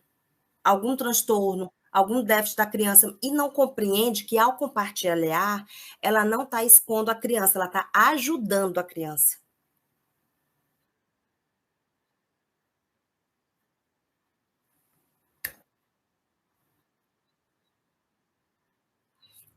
Futuramente, ele vai ter um vestibular adaptado. Ele vai ter um vestibular adaptado, entendeu? Existe, existe. Existe. E esse demais é demais elevado ao quadrado, sabe? Demais. Gente, é por isso que eu digo, a escola não pode fazer nada sozinha. Enquanto a família não entender que eu fico até sem saber como me expressar. Tem um ditado que diz: aceita que dói menos. Gente, é como se fosse mais ou menos isso. Não tem o que fazer. Se o seu filho tem um transtorno, se o seu filho tem uma deficiência, não adianta esconder. Não vai tirar a deficiência do seu filho. Não vai. Se você, como família, não abraça o seu filho como ele veio ao mundo, Como é que você quer que a sociedade faça? Eu sei que é difícil, certo? Parece fácil falar, mas não é. Eu sei que passa as fases do luto, eu sei tudo isso. Mas tem família que não aceita de jeito nenhum, nem sequer investigar. Tem família que não aceita nem que você diga que o cabelo da criança tá sujo, sabe? Aí, gente, fica difícil porque você está mascarando uma coisa que é óbvia e que vai prejudicar a criança. E essa criança vai deixar de ser criança. O prejuízo vai se tornar cada vez maior. Ela vai levar para a fase adulta um prejuízo acumulado. E como é que ela vai ficar? Revoltada, agitada, ansiosa, nervosa. O que seria um transtorno se desenvolveu em várias complicações, sabe? Então, assim, a gente precisa, sabe? A gente precisa, não sei como, mas unir forças e conscientizar a sociedade de que ter um transtorno não é o fim do mundo. Não é fácil, não é algo que alguém quer. Vamos ser bem sinceros, ninguém quer nascer com transtorno, ninguém quer ter filho com transtorno, ninguém quer. Mas, gente, se veio, o que a gente vai fazer, gente? Não tem o que fazer, sabe? Não tem. Então, é aceitar e procurar o melhor para essa criança. E vamos finalizar falando sobre o TDAH, que vocês já conhecem, tá? A gente já conversou sobre o TDAH, que, de acordo com o DSM-5, é uma disfunção do neurodesenvolvimento. Ou seja, a criança já nasce com TDAH. Não existe TDAH adquirido, certo? Pode ser hereditário, sim. Pode ser. É muito comum, e é mais comum o pai, viu? Ter TDAH e a criança ser, mas a mãe pode ter e a criança ser. Pode ser que todos os irmãos tenham, como pode ser um filho só. Pode ser que o primo tenha, por aí vai. Então, pode ser hereditário, sim, viu? Agora, o que é certeza é que ele é neurobiológico. Então, a criança já nasce com TDAH, certo? Ainda há elementos que afirmam que não há ainda nenhum elemento que possa afirmar o motivo do TDAH. É muito semelhante ao autismo. A gente já sabe que há mais de 139 genes, mas a gente ainda não consegue explicar o porquê. O que causa o autismo, a gente ainda não sabe. A gente sabe que são muitas alterações, mas nem a gente sabe o porquê dessas alterações e nem quais as alterações vão nascer naquela criança. E não tem como detectar ainda na fase gestacional. Há estudos que indicam alteração no processamento de formação embrionário, hereditariedade, traumas vivenciados pela criança durante o parto, desequilíbrio na química do cérebro ou lesão cerebral, principalmente se for no córtex pré-frontal, o córtex, né, que vem até mais ou menos aqui, né, o pré-frontal é aqui. A causa mais recorrente é o genético, né, é o biológico, tá? É o mais corriqueiro, né, se a gente for olhar em porcentagem, de acordo com as pesquisas, ele é mais genético, ele é mais biológico, tá? É por isso também, gente, que a gente tem que tomar cuidado na hora do parto, tá? Se você tá tendo dificuldade para ter neném, parto cesáreo. Ah, Samira, mas eu quero parto normal, porque aí no outro dia eu já estou disposta, do outro dia. Você prefere sacrificar o seu filho e ter um parto normal se o seu filho não está conseguindo nascer de parto normal?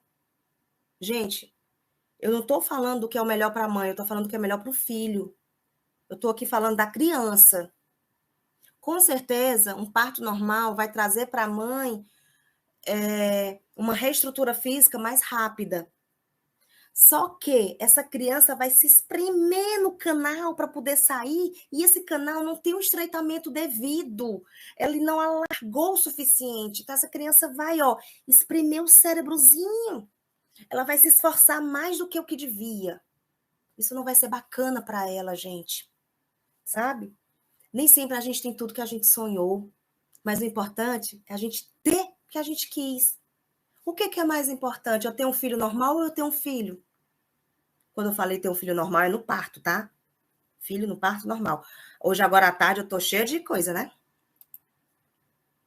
Gente, o diagnóstico é feito de forma clínica, observacional e também baseado no DSM-5 e no CID-11. Né? Em 2022, janeiro de 2022, iniciamos o CID-11, tá? Quem pode oferecer o diagnóstico é o especialista. Ou ele é neuropediatra ou psiquiatra infantil. Ou, no caso, neurologista e psiquiatra já na fase adulta, tá? E ele utiliza uma escala de comportamento específico, que é conhecido como, eu não sei pronunciar, tá? SAMP4, SAMP4, enfim, gente, eu só sei escrever, eu não sei pronunciar, tá? Que é feito, gente, umas observações nos aspectos do desenvolvimento da criança por volta de 4 a 7 anos de idade. Então, tem toda uma escala e o médico vai observando e ticando o que a criança apresenta. Nós não temos autorização para utilizar essa escala, ela é médica, tá? Gente, ajuda bastante, resolve bastante levar o máximo de relatório possível, sempre. A criança com TDAH não precisa de laudo para receber intervenção precoce e não precisa de laudo para receber toda e qualquer intervenção dentro da escola, toda mediação necessária, toda adaptação necessária. Alguns médicos também fazem uso de exames de imagem, porque eles sabem qual a parte do cérebro que sofreu alteração. E aí fica mais fácil de saber qual medicamento usar. Fica mais fácil de saber como agir com aquela criança. E quais são os tipos de TDAH? Gente, não só existe um tipo de TDAH, não. Existem 3. O mais desatento. Tem gente que quer chamar de nível de suporte 1 para ficar igual ao do autismo, tá? Mas, por enquanto, ainda é o desatento. Que é justamente aquela pessoa que esquece tudo. Tem a sua concentração, ó, bem baixinha. Se desinteressa muito facilmente, certo? As tarefas perdem o interesse fácil. Não tem tantos problemas comportamentais, essas pessoas são mais calminhas, não são aquelas agitadas, elétricas, ligadas nos 980 volts, não.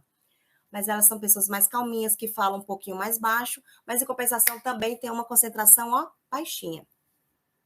Sabe aquele aluno que esquece o livro, que esquece o estojo, aquele aluno que esquece a merenda? Pois é, ele é o desatento. O misto, ele é o impulsivo e o imperativo. Imperativo não, hiperativo. Quem tem o TDAH misto, que é o 2, ele não consegue ficar muito tempo sentado, ele não consegue ficar muito tempo parado, ele não consegue ficar muito tempo em pé, ele tem aquela necessidade de estar se balançando, ele tem a necessidade de estar cutucando o colega, sabe? Gente, ele não controla as suas ações, ele fala sem pensar. Se você estiver fazendo um quiz, ele responde antes de você terminar de fazer a pergunta, sabe? Por ele ter essa agitação, ele também é mais explosivo e ele é mais irritado, tá? Qualquer coisinha tira essa criança do sério. E o 3? O 3 é o combinado. Além de desatento, ele é impulsivo e ele é hiperativo. Então, o combinado, que é o 3, certo? Ele é justamente aquele que vai tomar Ritalina, Risperidona e se não duvidar, ainda vai tomar fluoxetina junto, certo? Ele tá, ó, convívio social dele é super alterado. E por quê? Porque, gente, imagina aí, né? Você tendo o nível 3 do TDAH. Você é esquecido, você precisa que a pessoa esteja te lembrando todos os comandos. Você tá elétrico porque você é ligado. Então você não consegue ficar parado. E você ainda é impulsivo? Fala sem pensar, age sem pensar, você não pensa nas consequências dos seus atos? Imagina aí, né? Como é que não é? E, gente, quais são as características dessa desatenção? Não presta atenção a detalhes e comete muitos erros por descuido. Então, muitas vezes, na hora da prova, a criança erra não porque ela não sabe o conteúdo, mas porque ela não prestou atenção na pergunta. E aí, ela por detalhe, errou ou perdeu parte da questão. Ela tem dificuldade de manter a atenção, o foco nas tarefas ou em atividades lúdicas e as não lúdicas principalmente. Ela parece que não está escutando quando alguém lhe dirige a palavra. Aí algumas pessoas ainda dizem assim, não é só TDAH não, esse menino é TDAH, é autista. Só porque não presta atenção na palavra. Gente, se ele é desatento, você vai falar, ele não vai prestar atenção, né, gente? Ele é desatento. Não segue uma instrução até o fim. Então, tem dificuldade em seguir comandos. Tem dificuldades em lembrar tudo que ele deve fazer. Dessa forma, ele tem dificuldade em iniciar e terminar as tarefas. Ele não lembra, tá? Ele não vai lembrar de tudo. Ele não gosta e ele reluta desenvolver atividades que precisem de concentração, de raciocínio. Muitas vezes a criança já diz que não sabe, não sei, nem quer tentar para não se frustrar. Perde as coisas com frequência. Se distrai com estímulos externos e até mesmo com seus próprios pensamentos. Coisas que ele está super acostumado a fazer, ele esquece. Então, rotina para ele é algo que ele pega com muita dificuldade. Já o hiperativo ou impulsivo, inquieto sempre. As mãos e os pés estão sempre balançando, olhando para um lado, olhando para o outro, cutucando o colega, coçando a cabeça, pega o cabelo. Gente, tudo é motivo para o hiperativo se distrair. A caneta, se a cor for mais ativa, se ele consegue rodar, Gente, tudo é motivo para distração. Ficar sentado, meu Deus do céu, é muito difícil. Ele prefere correr a andar. Andar de forma, né, mais articulada como as outras crianças, é mais difícil. Ele quer, correr, porque ele é impossível. Sobe em tudo. Gente, em tudo. Se deixar, ele sobe em cima de você, tá? Se você deixar, ele sobe na grade da casa. Se deixar, ele sobe na parede da sala, tá? Então, ele está lá no teto. Ele não consegue relaxar. Vamos, gente, tá na hora de dormir. Depois do almoço, a gente tira aquele cochilinho e a gente vai fazer as tarefas. Quem diz que ele dorme? Nem dorme, nem quer que os outros durmam, né? Quer que acompanhe ele nessa rotina aí de eletricidade. Bom, como eu disse, ficar parado, né, gente? Tem nem perigo. Não tem como ficar parado, não.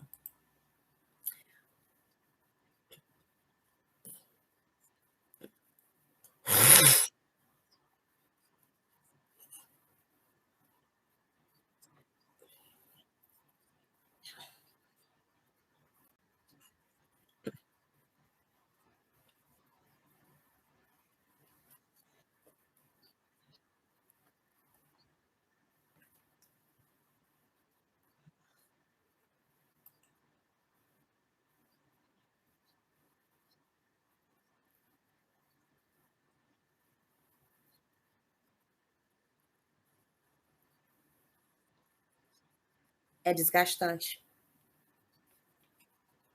É desgastante. Gente, eu digo que o TDAH, ele consegue tirar a pessoa do sério. O TDAH consegue irritar outra pessoa. O TDAH consegue fazer com que a pessoa saia do seu, como se diz, desça do salto. Justamente por isso.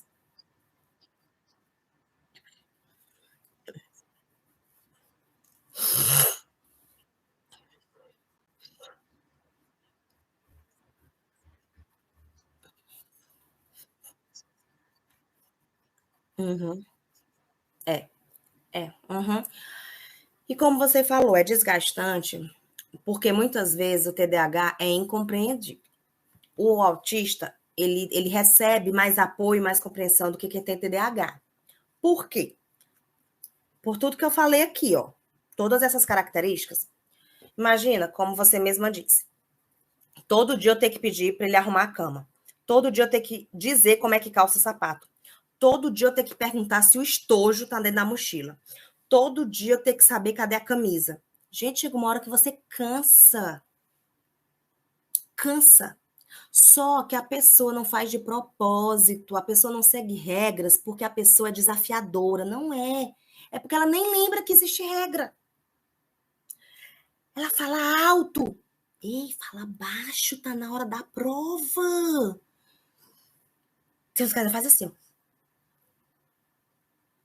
Aí assim que você termina de fechar a boca, a pessoa fala alto de novo. Não consegue, gente. Aí você diz, psiu, acabei de falar. Que é pra falar baixo? Gente, mas você vai se irritar, você se estressa, você tem um AVC, tem uma parada cardíaca e ele vai continuar fazendo a mesma coisa. Porque não consegue, é da natureza dele. Sabe? É da natureza dele, né? Então, assim, ele vai interromper as brincadeiras, ele vai interromper as atividades. Aí o TDAH irrita, por quê? Porque você chega na sala de aula tudo empolgado. Trouxe uma dinâmica legal pra gente trabalhar hoje. Aí ele vai na sua impulsividade e acaba com o seu joguinho. Aí você fica, ó, pé da vida. Gente, ele é TDAH, ele tem uma inteligência acirrada, viu? Nunca relacione o TDAH à falta de inteligência, tá certo?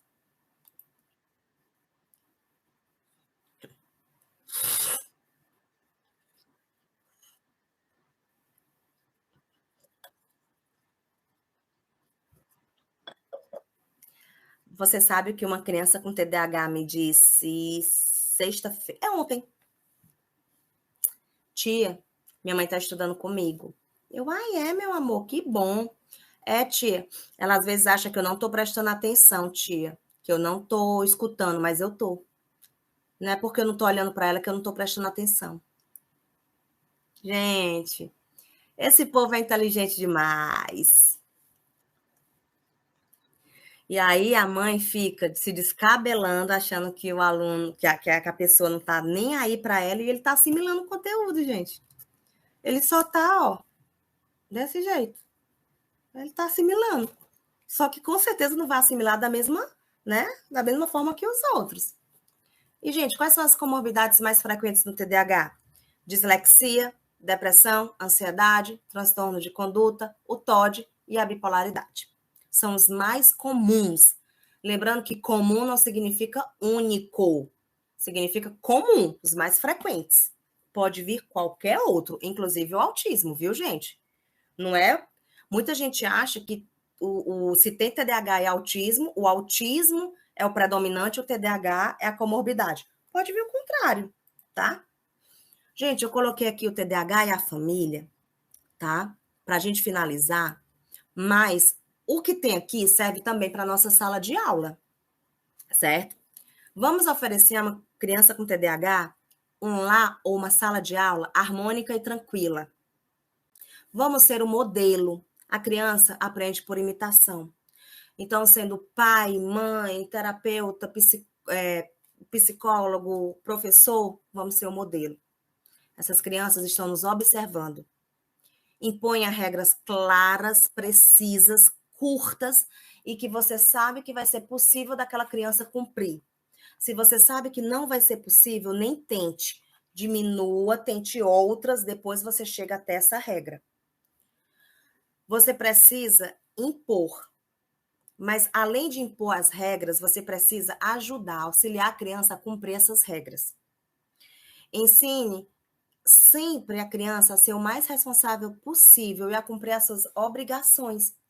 E lembrar que esse cumprimento acontece aos poucos, que a rotina a gente assimila aos poucos, tudo a gente vai conquistando aos poucos. E a gente vai fazendo com as crianças. Estabeleça rotina e ajude a criança a se organizar dentro dessa rotina.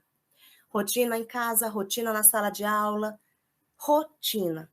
Toda criança precisa de rotina e quem tem TDAH precisa de mais.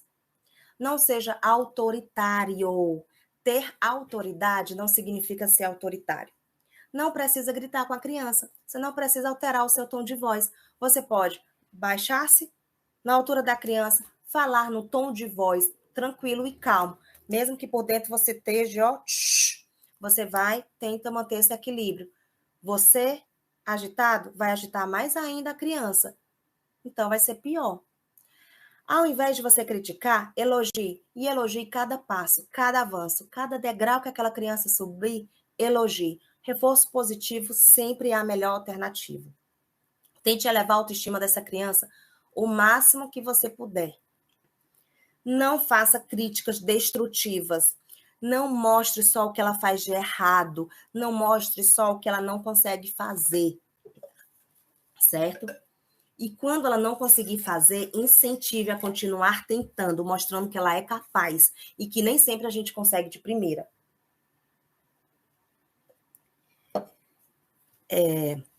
Compreenda os limites de uma criança com TDAH e não exija dela o que ela não tem ainda capacidade de fazer. Vá com moderação, vá com calma. Sempre vá colocando algo mais para essa criança, mas aos poucos. Motive a criança a viver desafios e viva esses desafios junto com ela. E vá inserindo esses desafios pouco a pouco na vida dela. Se você inserir todos de uma vez, ela vai ficar desmotivada. Se você inserir aos poucos, ela vai se sentir desafiada. E toda criança ama desafio. Dê mais atenção aos bons comportamentos. E não é que você vai fazer vista grossa aos comportamentos inadequados. Não é isso. Mas não evidencie tanto os inadequados. Evidencie os melhores, tá? Não seja negligente. Mas cuidado, né, com os limites que você impõe. Como a criança com TDAH costuma ser esquecida, auxilie nas tarefas diárias, auxilie a seguir regras. Vai ser cansativo? Vai, mas repita quantas vezes seja necessário. E seja sempre claro. Espere um momento que ela esteja mais equilibrado emocionalmente para você dar algumas orientações, para você colocar alguns ajustes no seu comportamento ou na sua aprendizagem. Não adianta a gente querer, na impulsividade também, resolver a situação naquele momento. Às vezes a gente não consegue. Invista na potencialidade, nas habilidades do seu filho e do seu aluno. Não é porque ele tem algum tipo de transtorno que ele é totalmente incapaz. Não é. Ele tem habilidades e capacidades incríveis. Ela só precisa ser evidenciada, ela só precisa ser descoberta. Dê responsabilidade para a criança. Não é porque ela tem um TDAH que ela não pode arrumar a cama, lavar a louça, varrer casa, colocar a roupa suja no cesto. Por que não? Ela pode sim ajudar você, ela pode limpar um móvel, tá? Deixa a criança lhe ajudar dentro de casa. Você está ocupando a mente da criança, ela está sendo produtiva, ela está sendo útil, ela está desenvolvendo coordenação motora. Agora, claro, né, gente? Você não vai dar vidro para a criança limpar. Você não vai dar a louça de vidro para ela lavar. Você não vai dar porcelana para a criança lavar. Né? Então, nada que coloque a vida da criança em risco. Mas aquilo que você sabe que ela pode fazer, deixe fazer. E por último, não menos importante, ame, ame, ame, ame bastante. Ame essa criança, faça com que ela se sinta amada, faça com que ela se sinta desejada naquele ambiente, seja dentro da sala de aula, seja dentro da escola, seja dentro do seu consultório, seja dentro da sua casa, mas principalmente dentro do seu coração, dentro da sua vida. Faça com que ela perceba que ela é muito, muito amada e muito, muito desejada. Gente, muito obrigada, certo? Muito obrigada de coração por mais esse momento juntos, pela partilha de conhecimentos, certo?